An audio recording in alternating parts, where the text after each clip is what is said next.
Hi, everybody. It's Shania Wright. So happy to be here tonight. Excited, LBJ.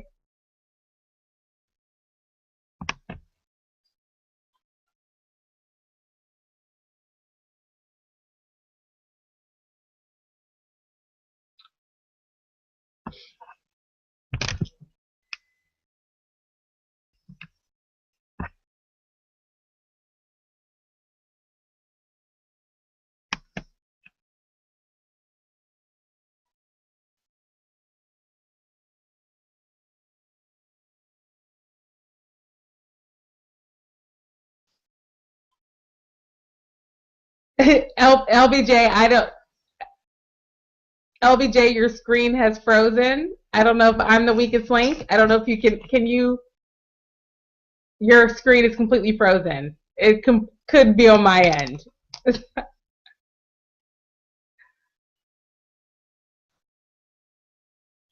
I hear you. Okay. I don't see. You're not moving at all. You're a frozen being. Okay, like it's not our yeah, it's not our first rodeo. We can deal with a technical difficulty.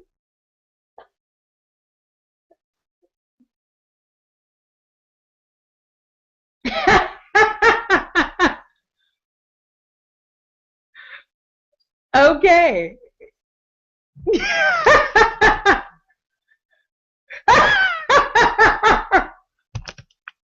I don't know. Exactly. Yes, we will. LBJ, let us hop in and get going since we are running so late this evening due to Murphy and his darned law. LBJ, what did you think of tonight's episode?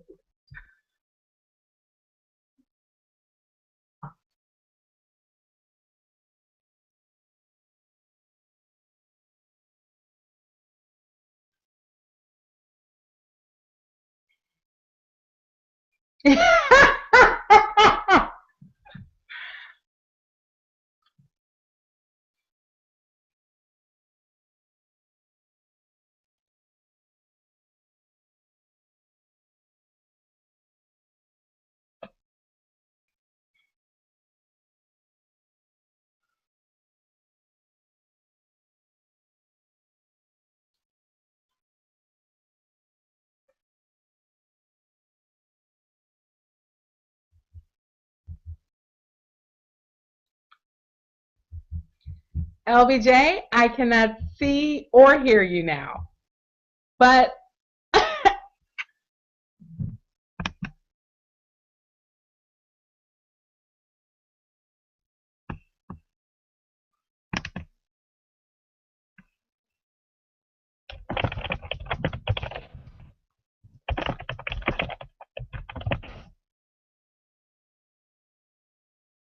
LBJ, tonight's episode, so amazing.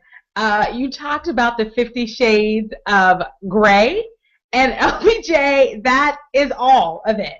I mean, to find out that David Rosen and Leo LBJ both into what? The kinky stuff? It is it is quite an eyebrow raiser. So let's start with that storyline. The episode opens with Abby and Leo fighting. And she's saying to him, "Oh my gosh, Leo, you are so disgusto. You are so disgusting." And we're just wondering, what did he do? Did he try something? What is it? Only for us to find out, LBJ, that not only is he uh, frankly into some pretty kinky things, he is also, LBJ, frankly done them with the wrong person.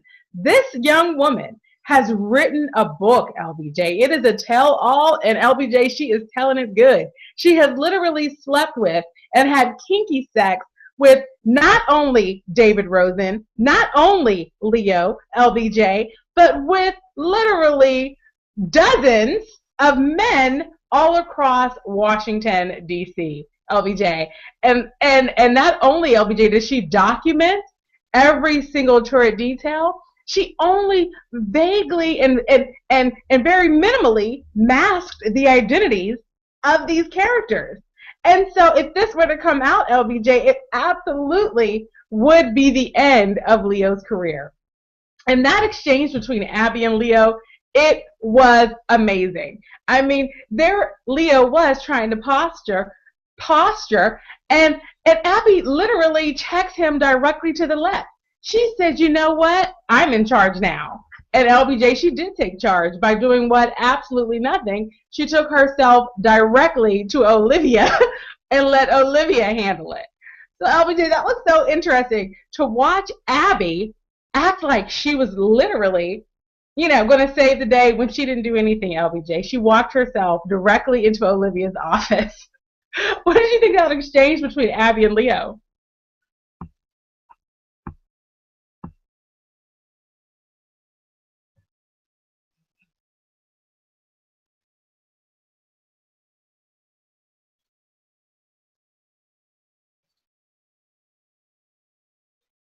Excellent. Excellent. I am actually, everyone, right now, really doing an excellent job of being a lip reader. Because LJ, nothing you're saying is coming through to anyone in the world. So, but I read your lips. You told me to keep going, so I'm going to keep going. And you know what? I want to acknowledge a few people who are in the chat tonight. First of all, my favorite, Coffee Light and Sweet. Hey, you said, hey y'all, somebody talk me down from the ledge. I'm gonna say it, Dustbuster. do you guys know? She said, do you guys know what that means? Child with like 15 eyes. And unfortunately, no, I don't know what that means. Tell us more, Coffee Light and Sweet. What is that? This is it's after hours. This is not family programming hours. Give us the details. What is Dustbuster? I have no idea. LBJ. So then we go on with this episode, LBJ. We're watching Abby trying to save the day by engaging Olivia. Olivia puts on her super awesome suit, and she goes traipsing down to the home of this author. And she goes in there, and she does an intimidating speech. Hey, if you put this information out into the world, you are going to be ruining the lives of people. You don't want to do that, little girl. And Olivia literally is walking away from this author's apartment, calling it done. She's so arrogant. She's on the phone. Oh, don't worry. I've solved it. I won't charge you a dime because clearly I've resolved this in 15 minutes. Olivia, guess what, girlfriend? No, you didn't. You didn't resolve it at all. LBJ, not only did that author decide to go on with publishing that book, she decided to walk herself directly into Pope and Associates and say to Olivia, who do you think you are to come and try to intimidate me in my home? She's also said to Olivia, what in the world happened to you? She challenged Olivia's legacy and reputation in DC. She said, Olivia, thought you were the big dog. You're setting the bar for all women in the DC area. And yet you come and marginalize me because I'm sexually adventurous and secure enough in that sexual adventurousness to write myself a book, right? And you know what? She literally, frankly, let's just go ahead and say it. She zipped Olivia's lip for just a minute, And I have to acknowledge, Candace Brown in the chat. She's making sure that I know that I'm not alone. She said, yeah, Janiyah, I have no idea what Dustbuster means. And Deborah Battle is chiming in and telling me, Janiyah, you really don't want to know. Just look it up, and I can't not, So Deborah Battle, I am not going to Google this right now during the course of this programming because I don't know if I absolutely have the fortitude to keep composure if it's something really super crass, because I can be quite elementary school. But now this is so mysterious to all of us. What in the world does Dustbuster mean? I don't know what it is. I would encourage everyone to look it up right now and be both disgusted and surprised, and I will do so later. And LBJ, let's keep going. I mean, we're in this situation now where this author has come back and has challenged Olivia. And Olivia, mouth agape, watches that author, and I believe her name was Sue. Of course they named her Sue and gave her a couple little pigtails. watched Sue, mouth agape, march right out of her office, LBJ. Marched directly out. And Olivia quickly changed her tune. She said, all right, okay, perhaps I have not quieted this woman to the extent that I thought I had. I think we're going to have to take another tack. And LBJ, she literally gathered up all of these men that were named in this book. I mean, she goes and get Mr. Crass over here, Mr. Nasty over there, Mr. Grossy Pants over there, and she brings them all into her room, and she says to them, guys, your business is going to be on Front Street. Sue's about to publish a book and tell everybody everything, and they're going to figure out who you are because we figured out who you are. But it was like a fraternity meeting. It was like a total fraternity meeting. I think I'm back, everybody. I think back, LBJ. I hear you perfectly. You're coming through. You're coming through perfectly, LBJ. Thank you. Ladies and gentlemen, can we just take a pause for the cause first and give Janiyah a rousing round of applause for carrying the show all of this time while I had some kind of crazy technical difficulty? One more time. Let's hear it for Janiyah. LBJ, I want to let you know, I just had a personal revelation about how dependent on you I am in these chats. I was completely flustered. I could not do it, and I'm so grateful that you're back. It feels good to be back. I actually was here the entire time, and you probably saw me popping in and out of the entire chat behind the scenes. Yes. And I was like, Janiyah, I'm like testing 2, 1. Yes, I'm like, yeah, you're right, Janiyah. Like, I'm trying to jump in and converse with you, and it wasn't working. Yeah, it wasn't working. None of us heard any of that. I don't know. But I actually tweeted a link to you. I mean, I didn't tweet. I actually chatted a link to you before I got booted before. About what a dustbuster is. You were talking about that. If we could just take a step back, everyone. If you would just indulge us, I will let you know how I just found out what a dustbuster is. Oh, I see this link.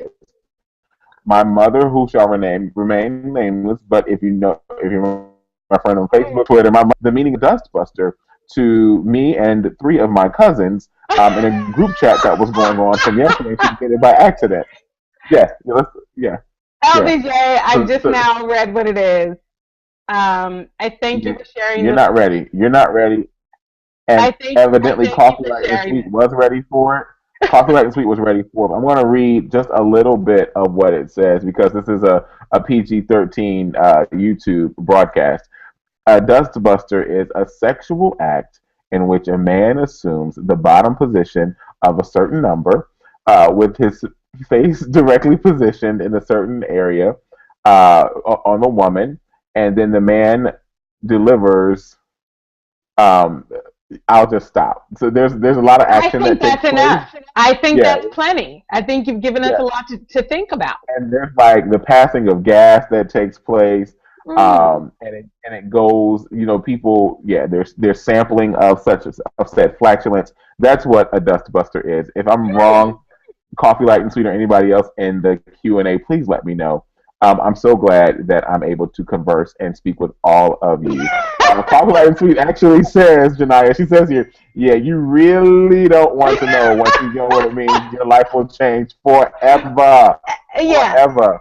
Yeah, I do feel, LBJ, because you shared me that link, I feel like I am a different person. I feel like I thought I was an adult, and now I know things I didn't know before. And so, yes, I am definitely changed forever because, once again, Shonda, she's into expanding that brain, LBJ. I just never knew she was going to take us to the gutter. But can I tell you how that grown.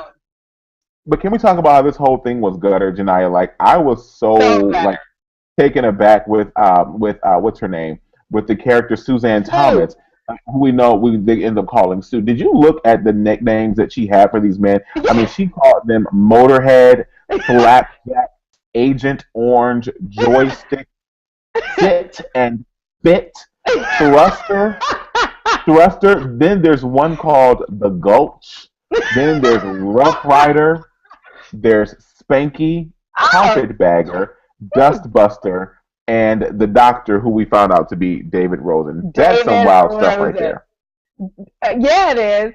And I can't help but repeat what Leo said to Abby in the show, that Abby slept with not only one, of the men that were really, significant enough to be named in this book. But too, LBJ, I feel like we learned a little something about Abby tonight as well. Yeah, I mean, I didn't hear what you said because something happened on this end, so you sound like a robot going. So I'm Well, just gonna that's what I say, said. That's I'm what I gonna give said. it. I'm gonna Yes. give it to Naya. Yeah, yeah, yeah. Back at you. Yeah. Well, that's what I was just saying, LBJ. We learned a little something about Abby because she's been, crass at least twice in her life, and we know that for sure now. You know. You're right. You're totally right about that. I was very surprised to learn that Abby had such folly going on. You know, Abby Red. Who'd have thunk it? Who'd have thunk you got down like that? I had no clue. I had no clue. But And can we Abby, also just? I was gonna say, Well, LBJ, we pretty much covered now the Abby Leo conversations in this episode. But there was another relationship that we need to talk about, which is Abby and Cyrus. I mean, LBJ, as Abby found herself there, feeling very much at the mercy of this potential scandal, of David Rosen and Leo, her current lover, their story about to be out on the streets, dirty laundry all thrown about. She's worried about the implications for her. And once again, not putting herself first, she puts the presidency first. She puts the White House first. And she plans to resign, LBJ. And she goes and she talks to Cyrus about it. That was a moment where I wished, LBJ, we were sitting next to each other. What was your reaction about that Abby Cyrus moment? hello. My reaction was this was a prediction of mine. Why is my face so close to the screen? Something is We really don't going know. on We don't know with why. with my fiber optic cable, fiber optic internet tonight. Yeah. Or what is really going Not on? good. Do I need a dial up connection? What is really going on? So yeah, yeah, Janaya, this is a direct prediction I had the last 2 weeks of the scandal recap. Did I not say that soon we will see, if not soon, it will be by the end of this season, some kind of resignation will be tendered, or she's gonna walk away from this You role at the White did. House. What You happened did tonight? say I it. was just like, ooh, Janaya better give me my props on the scandal recap tonight because this was totally a prediction that I had, and she has to do this because her heart is not there, and she does Right. work that means something to her, and what means something to her is being a gladiator. We saw Abby Red tonight in OPA in the conference room with the profiles on the window. We saw her Mm-hmm. go to Olivia as a client tonight. As she Yes. went to Olivia as a client, she got to experience a little bit of what, it feels like on the other side. However, what she also did was she stepped in, and she began doing what we coined on this show. She began gladiating tonight. She She told did. her, "We've got to do it this way, Olivia." And Olivia's like, "Well, okay, all right, cool." And Olivia went with it as if she was back on the team, that's why she had to tender her resignation. Now, when the resignation will actually be enacted, I don't will be received and actually announced and filed. I don't know, but what I do know is that she will be back to OPA and Associates. And LBJ, yes, indeed, I can confirm that you have predicted this, LBJ. And I feel like, a lot of the viewers, myself included, have mixed emotions about her leaving her post at the White House and going back to OPA. That relationship, this kind of codependence that all of these people have, is it super healthy? I think we can all agree the answer there is no. So mixed emotions about Abby going back. But to have that moment where she's sitting there with Cyrus, LBJ, and she's again putting the presidency first, and Cyrus tells her to her face, LBJ, how expendable she is. He says, "Oh, you're pretty much the fifth press secretary I've been through. Two of them were shot dead, and I managed to spin that. Just let me know when you want me to make you disappear, and I'll take care of it." He essentially said, LBJ, "Okay, thanks for letting me know. I'll erase you as soon as we're all ready." Yeah, that was so good. That revelation for Abby, LBJ, it pretty much confirmed that your prediction will come true at some point. She's no longer interested in engaging at this place. This is going to be the last bit of disenchantment that she needs, LBJ. She's on her way out that door. Now, LBJ, we also learned a little something about Cyrus, and I'm again going to keep talking because we're losing you a little bit, LBJ. I'm Um, here. I'm here. I'm here. Excellent. Yeah. And LBJ, Cyrus he didn't care about Abby, but he still tried to get the book, right? LBJ, I mean, he's there trying to purchase this book from who? From Olivia. Yeah, that was total. I think that was Cyrus just being nasty Cyrus, and that was also Cyrus being freaky Cyrus. We also, Cyrus has his thoughty ways. Okay, Cyrus is Yeah. not above being a thought. THOT. Cyrus has his shenanigans that he engages in with other folks in the DC area. Now that he's a single man who had something, well, who tried to murder his husband. We also know that Cyrus has the desire to fix things or actually know the backstory on some people in DC. So I think Cyrus had multiple reasons for getting that book. He probably wanted to learn something out of that book as well. Who knows? He really did, LBJ.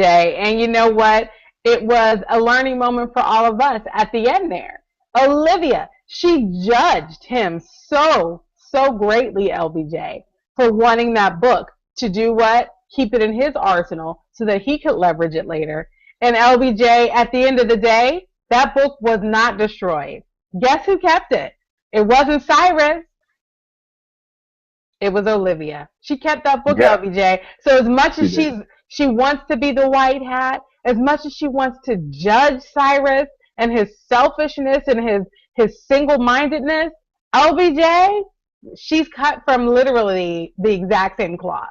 You know, and it's not only the same cloth, it's like with the same pattern.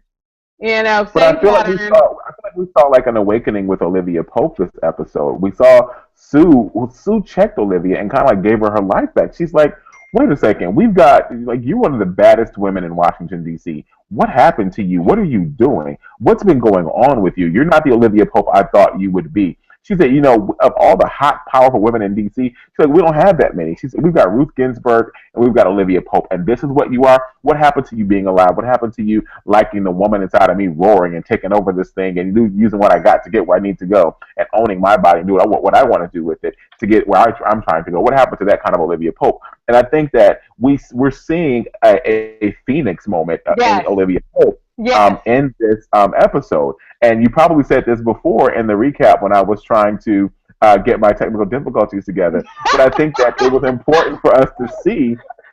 I think that it was important for us to see Olivia like transitioning out of this PTSD that she's been dealing with throughout Mm. the episodes. I mean, we see Jake talking to Fitz, giving him all these updates on Olivia and her whereabouts, her behavior, her mind, what she's doing, the gun she carries. He talks about the wine that she drinks. He talks about what she does in her apartment. He's going through all these various routines that Olivia is experiencing, and we are wondering. Like I wrote in my notes, I said, will Olivia snap? And we Right. saw Olivia actually run out of the restaurant when she Mm-hmm. first got with Dr. Feelgood, aka Brian. Oh gosh, what's Brian's last name? Anyway, Brian, actor Brian, and his name was Russell. First of all, Yes. why did that black man's name have to be Russell? That she Listen, met in the bar. listen. Why does he have to be Russell? LBJ, I don't care if his name was Bobo. I wanted him to buy me a drink. Okay? I almost forgave her for cheating on our husband Marcus. Because I said, you know what, Olivia, go ahead, get some of this fling out of your system, get this rebound out of your system, so that when the real love of our life, Marcus, comes back, we'll be ready to accept him with open arms. LBJ, though, Olivia, she's going out on the town. She's hot to trot, LBJ. She put on the tightest dress available in her closet. She You did. know, pressed up those edges real nice. And LBJ, she sat there at that bar. She sat there at that bar and did the gland.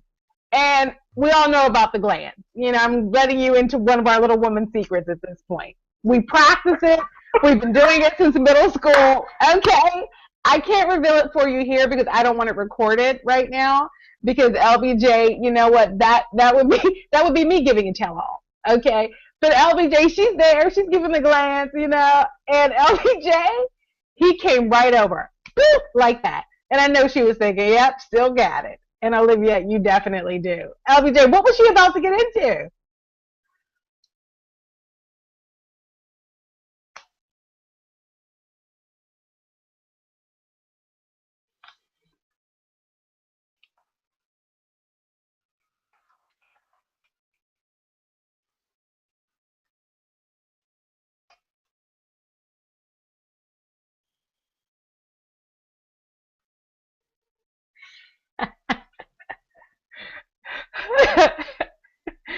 LBJ, I have to say, I feel really upset because I feel like you were just doing one of your patented LBJ reenactments, which give us all so much life.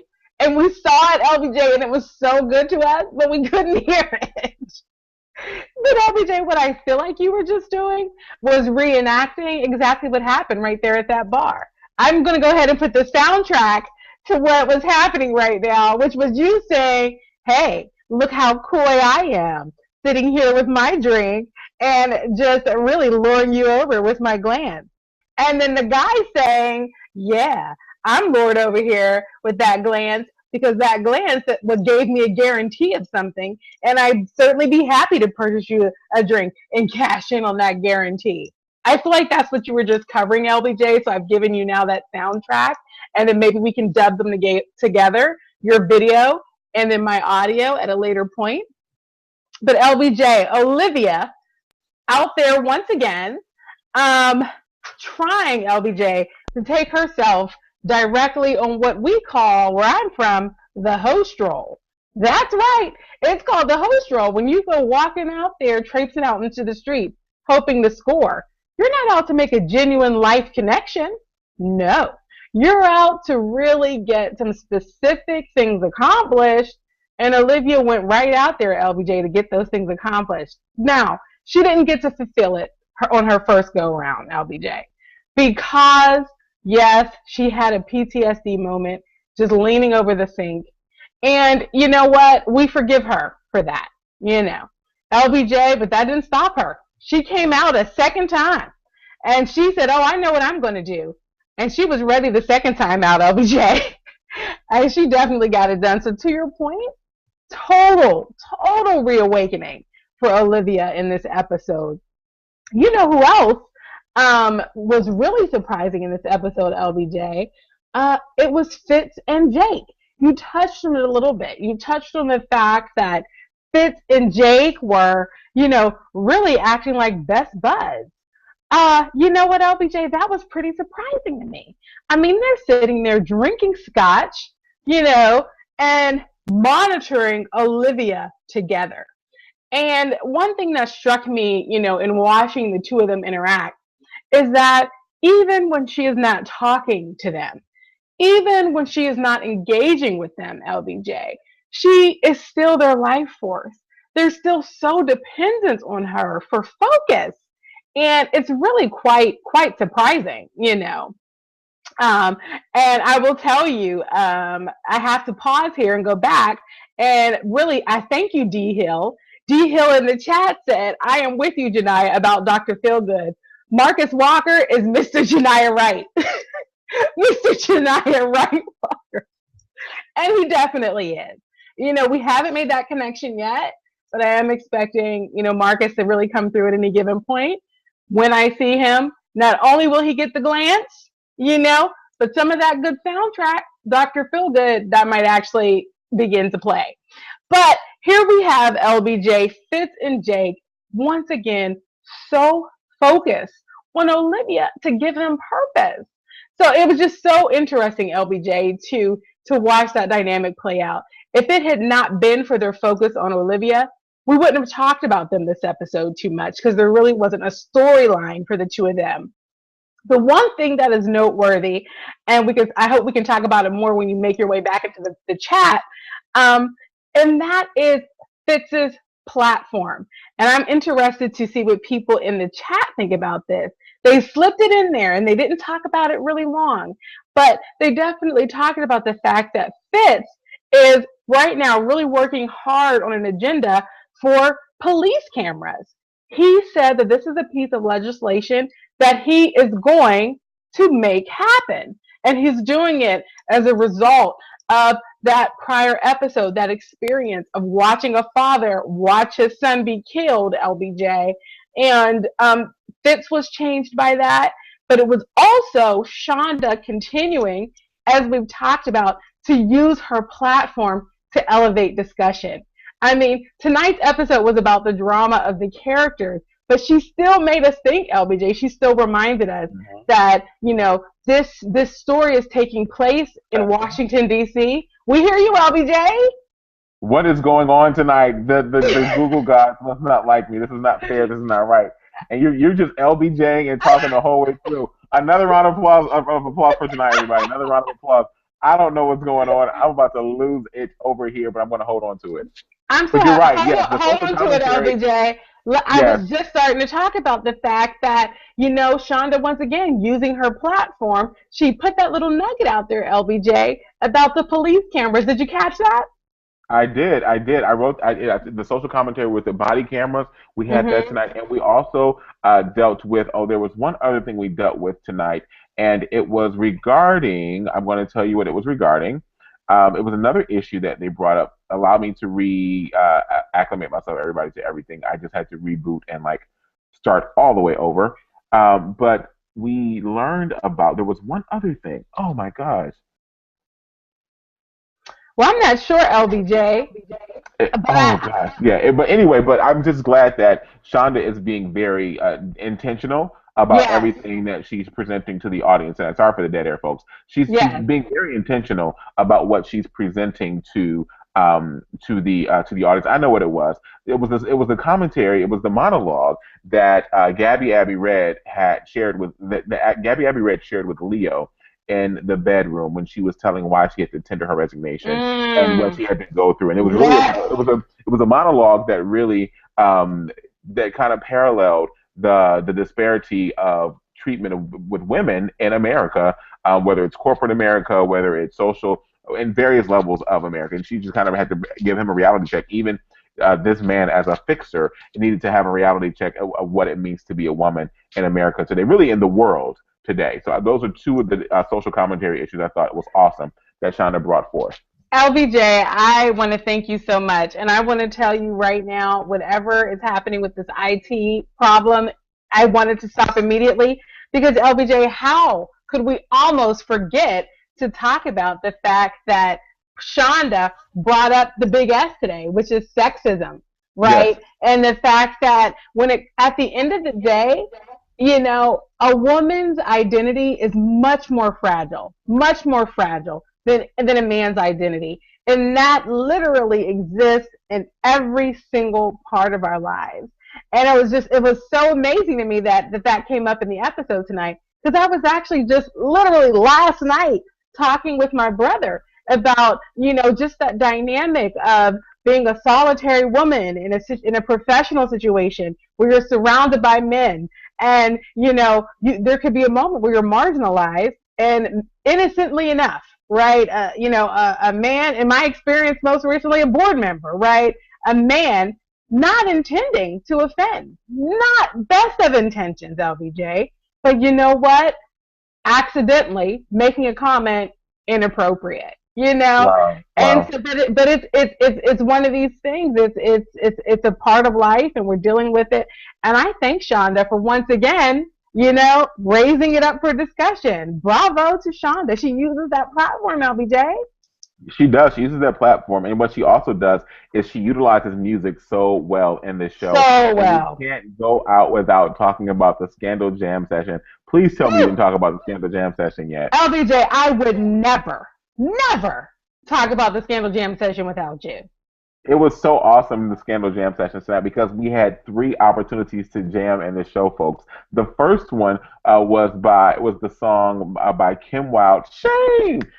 Back in your arms is where I wanna be. We heard that song immediately after Mellie announcing that she was running for the Senator of Virginia. Yes. All of a sudden, it was right on cue, Shame! That was the first one. Yes. The second jam session that we had tonight was with, oh gosh, I know what the last one was. Everybody remembers what the last one was. But the second one was, oh gosh, I know I'm not crazy.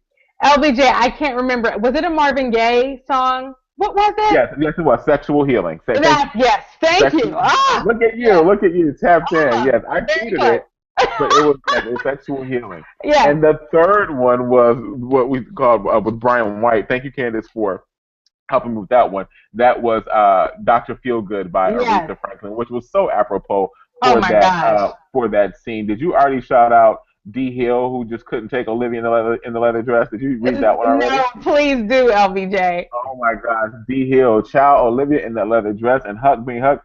Hashtag Jesus, my heart cannot take it. Can I just say, I love, like, aside from Olivia in that leather dress, I love when Olivia goes to the people that she's fixing, and Olivia says to them, she goes, what does she say? She says, "So here's what you're going to do," and she like just lays it out to them, and she like gets in their face, and she like lets them know like this is what you're going to do, this is how it's going to go down, and you're going to do exactly as I tell you, and if you don't do that, your name will be crap in this town, and you will have to leave the country. I love when Olivia does that.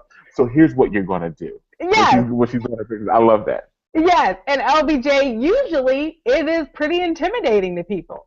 But it was so interesting. In tonight's episode, it really had the opposite effect.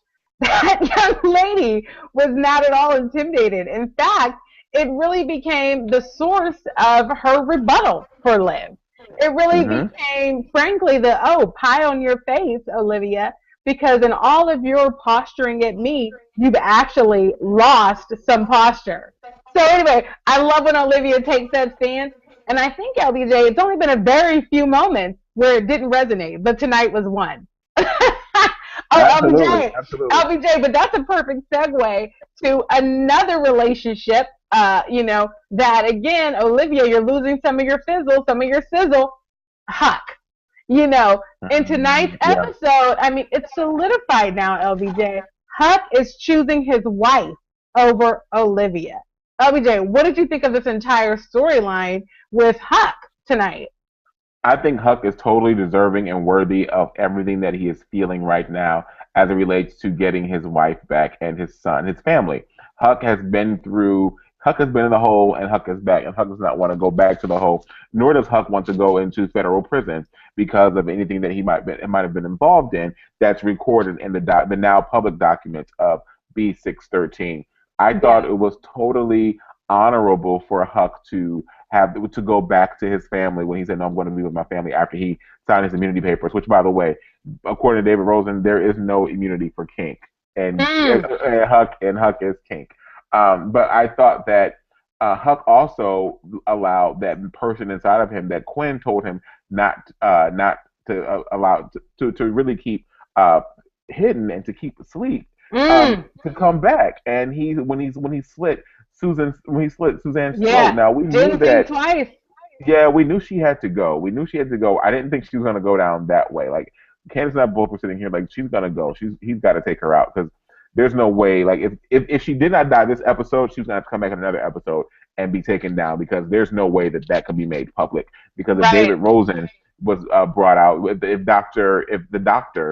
DR was revealed, then he'd have to resign from his post as Attorney General, and then the new Attorney General will come in and read the files, take everybody in B613 down. So exactly, I'm interested in seeing how this whole Huck situation plays out by the end of the season. I don't know if he's going to lose one of his family members or if there's going to be a kidnapping of sorts where he's going to have to go and like break away from OPA for a while to go on this quest to avenge someone's kidnapping or death. But I don't think that we're done with Huck and his family right now. I agree, LBJ. And, there's one little story related to Huck that we haven't really dug into since the wife has reemerged last episode, and that is Huck and his son. When we saw Huck and his son interact last week, it was only for a brief second, the son skipping away from the dinner table, if I recall correctly. But we didn't get a chance to watch the son work through having watched his father kill someone. Right. So, there's a lot of healing that has to go on with this family. And it is beyond just that wife starting to understand that her husband was, really, acting against his own, out of his own control for a lot of what happened with B613. Even if she can get beyond that mentally, LBJ, this healing for this family is going to be a long process. If they even get to play it out, if some other drama doesn't, interfere, LBJ, it is going to be interesting to watch Huck's son move through that forgiveness and be able to accept Huck back.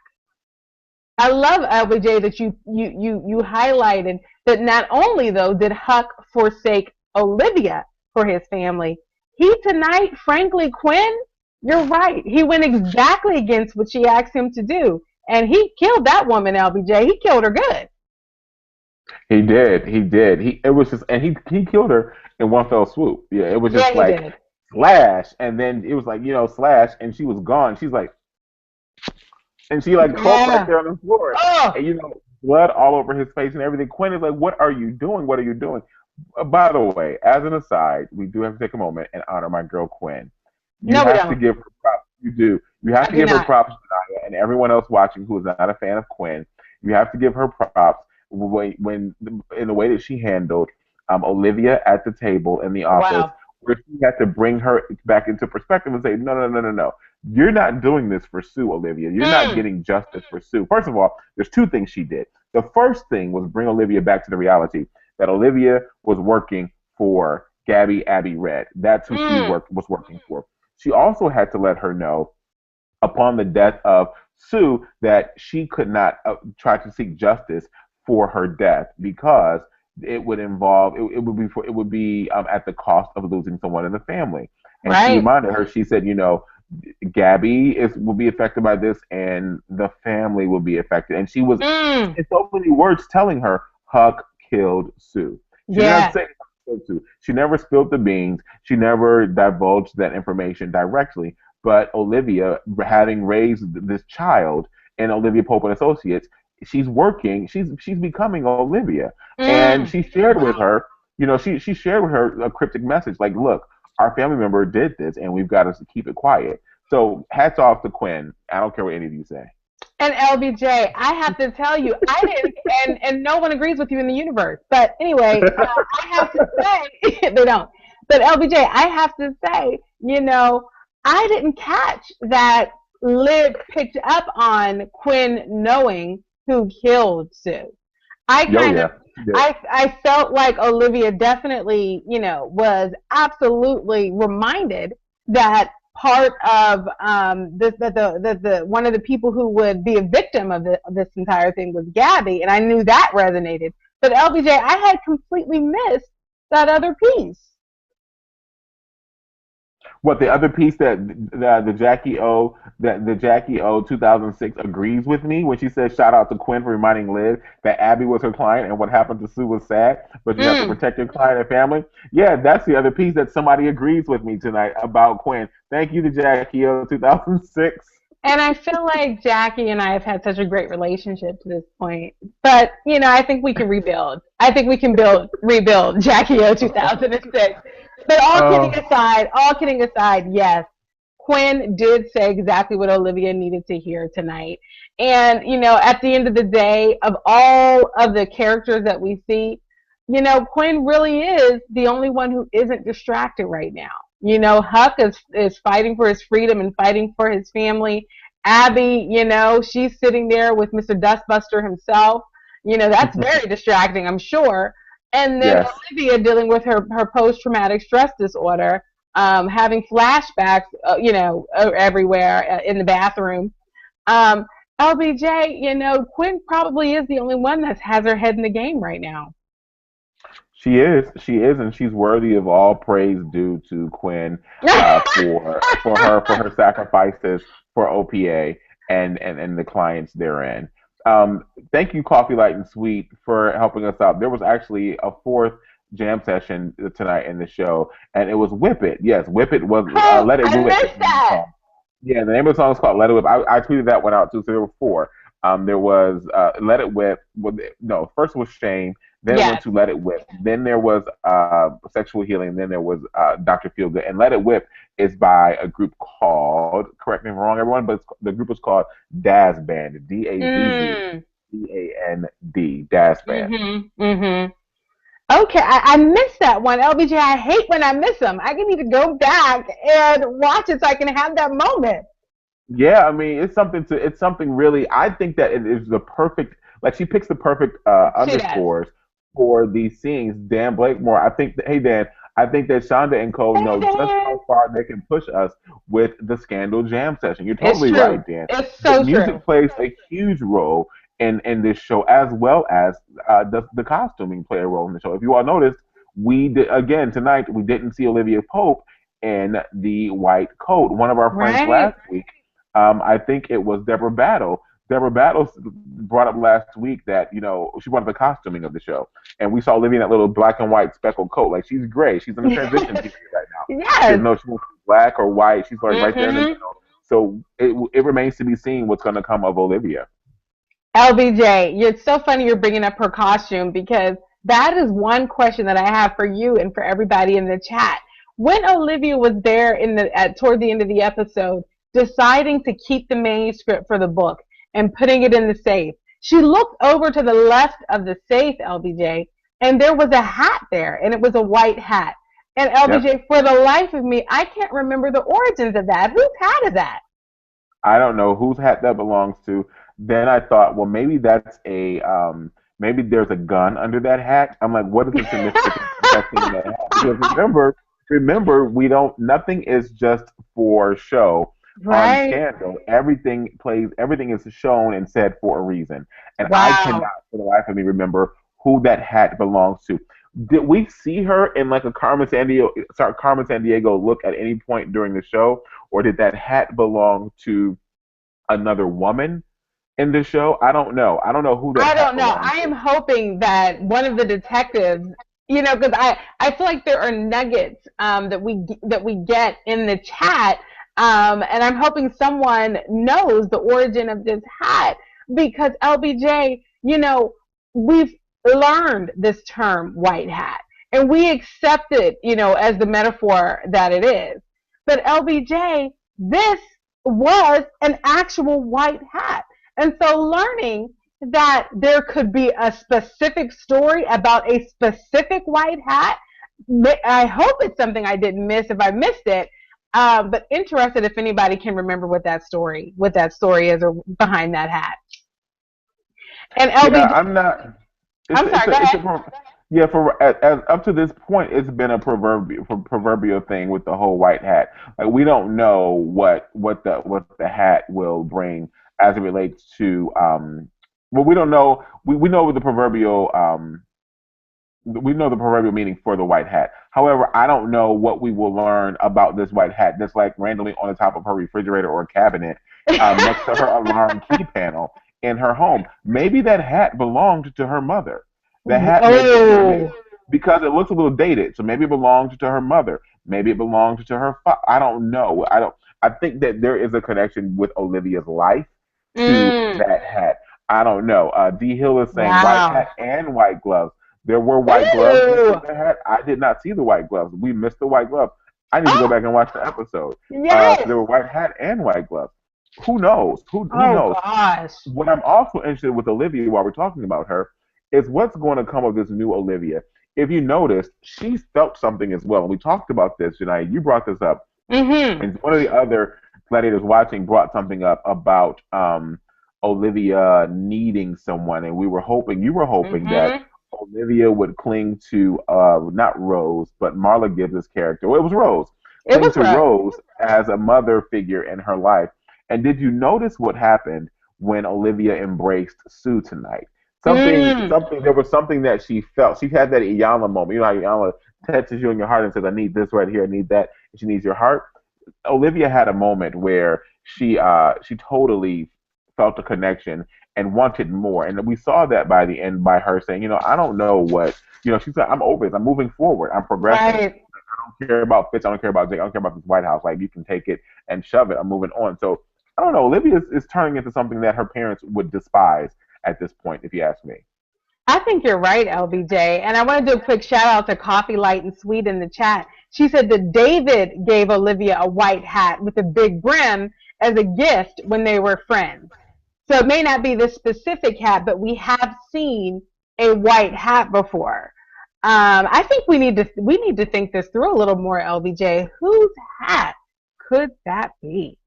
But anyway, LBJ, you're this point about Olivia's reawakening.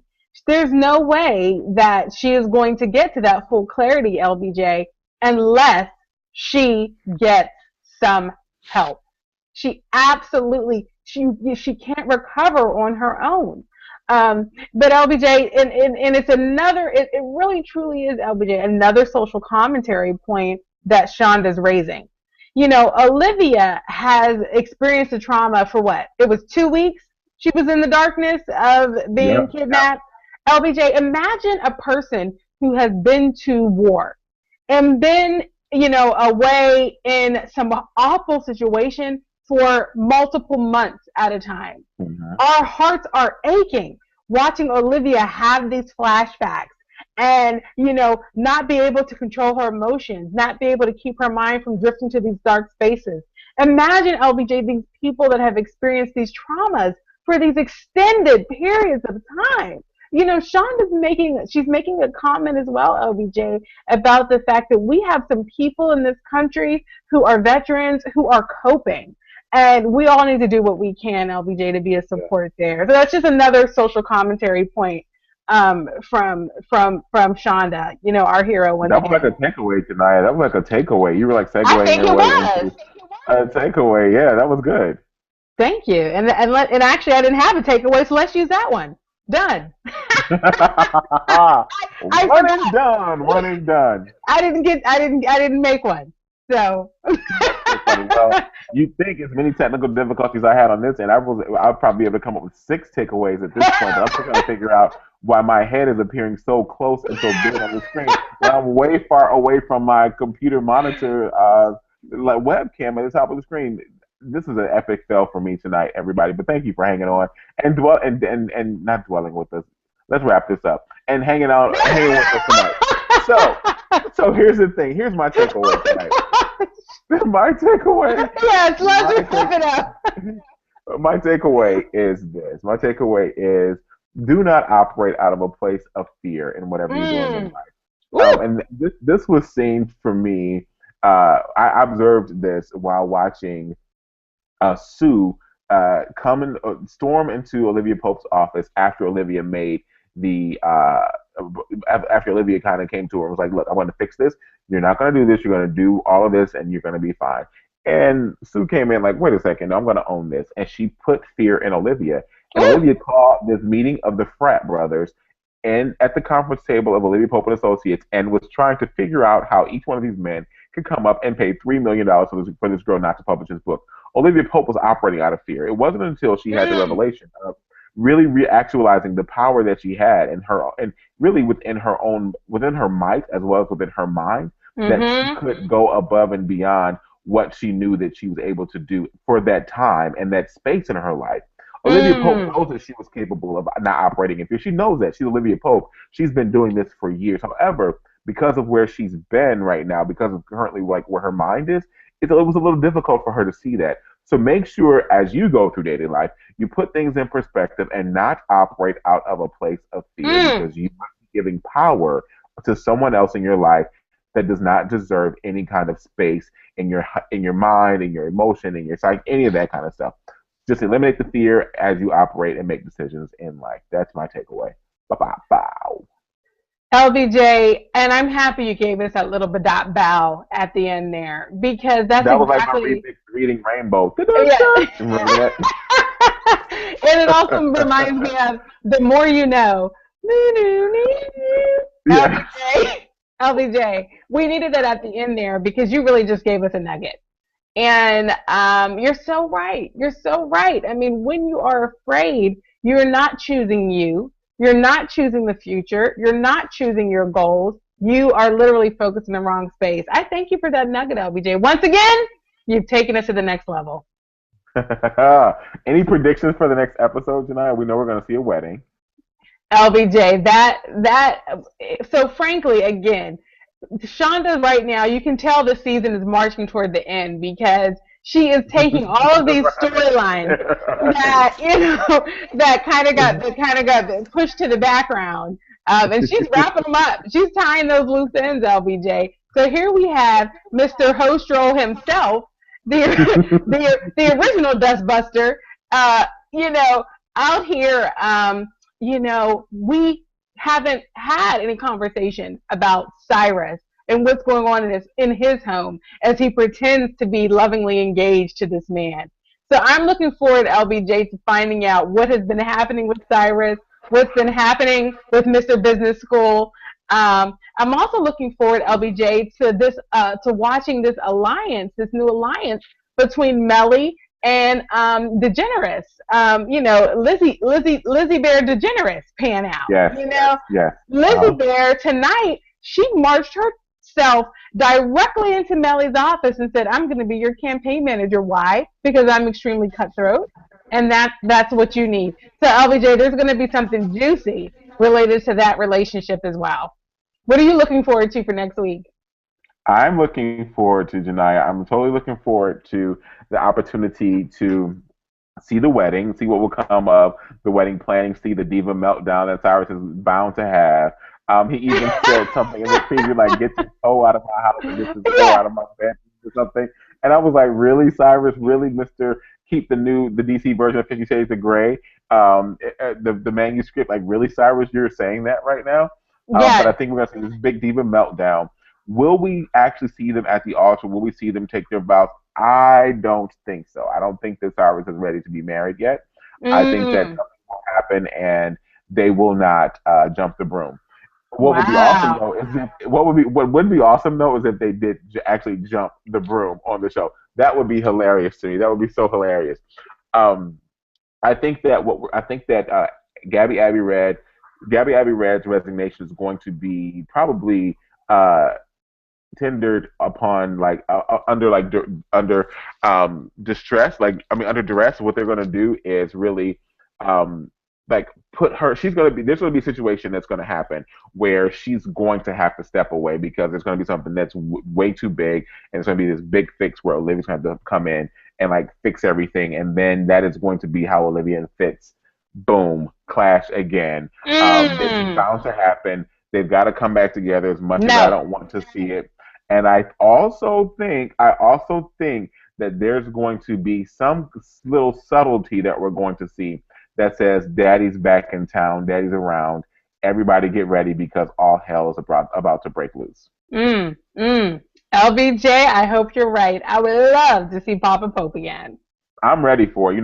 That's my role model, and my life isn't the same without my mentor. So I need my mentor back in my life. That's an excellent role model. Good choice, LBJ. Thank you.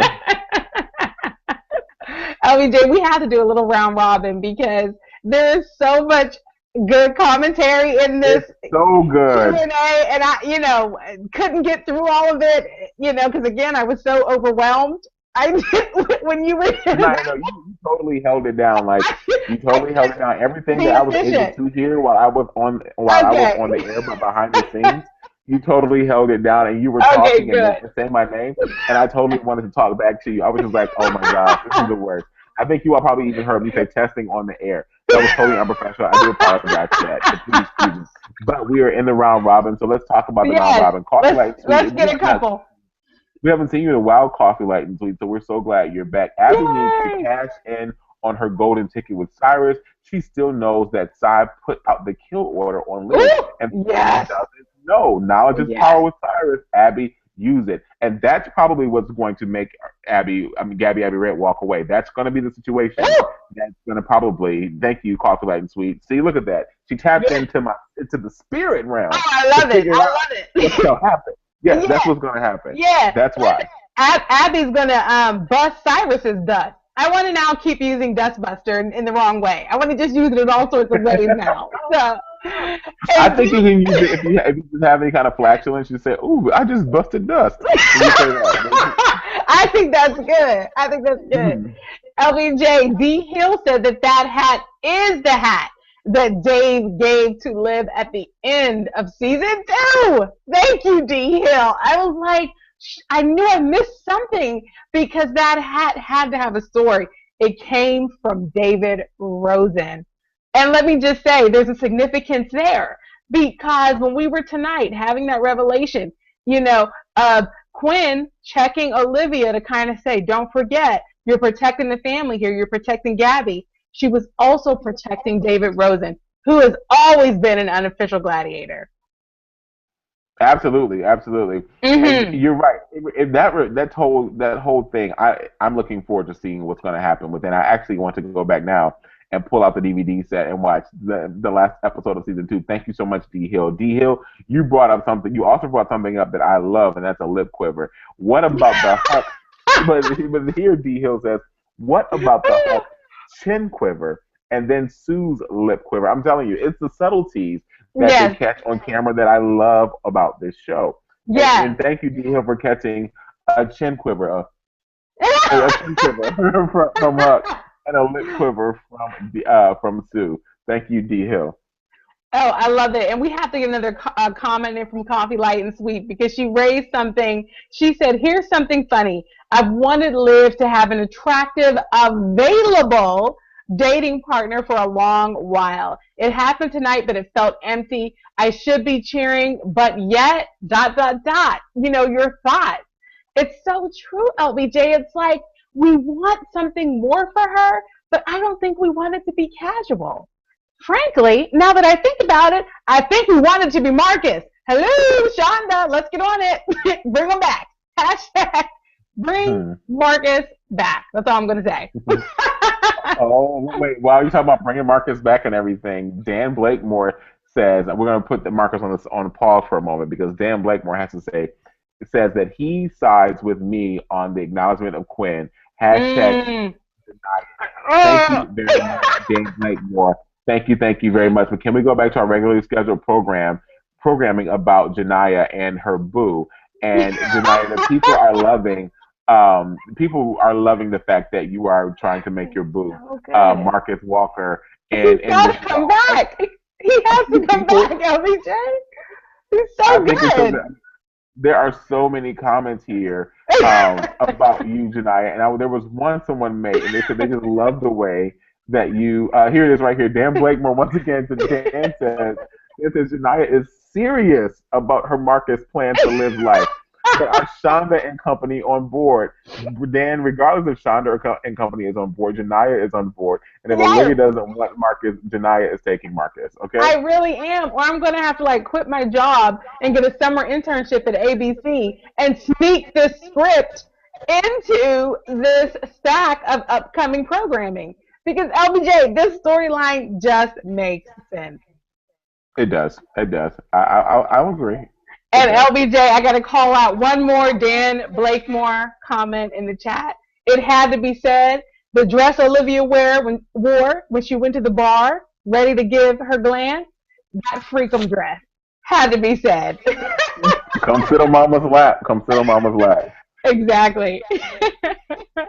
Oh my gosh! All of your comments are awesome in the Q&A. We are so sorry we didn't get a chance to get to all of them. Why? Because I screwed up tonight.